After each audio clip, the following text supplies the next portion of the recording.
Taga anong barangay po kayo? Kamatsilihan na. Tamarsilia. So ano pong pinunta niyo po dito sa programa? Kasi po kahapon nagkaroon kami ng laboratory kahapon doon sa orchids. Mm. Kinuha namin ngayon dito yung resulta. Mm. Tapos ito, nagpa-blood type ako. Nakita ko may nagpa-blood type ako. Nagpa-blood type na rin po. Ano po masasabi niyo sa mga ganitong programa?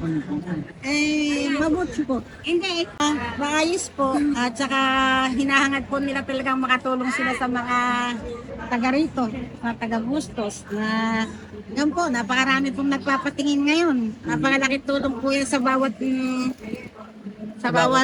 mamamayan din sa Bustos. Dahil kung mahirap ang buhay mo, ito wala namang bayad. Tapos libre pa ho ang pahatid nito at saka sundo. No, ganun. Opo. Talagang Susunduin ka po, yahatid ka pa nila. Talagang magandang yung ginagawa nila. Okay. Kung meron po kayong mensahe para kay Vice Mayor Martin Angeles. Nagpapasalamat po kami ng lubos sa inyo, Vice, sa inyong kabutihan loob at sa lahat ng mga kasamahan ninyo dahil hinahangad niyo po ang kabutihan ng inyong mga mamamayan dito sa bayan ng Bustos. Yan lang. Ano po?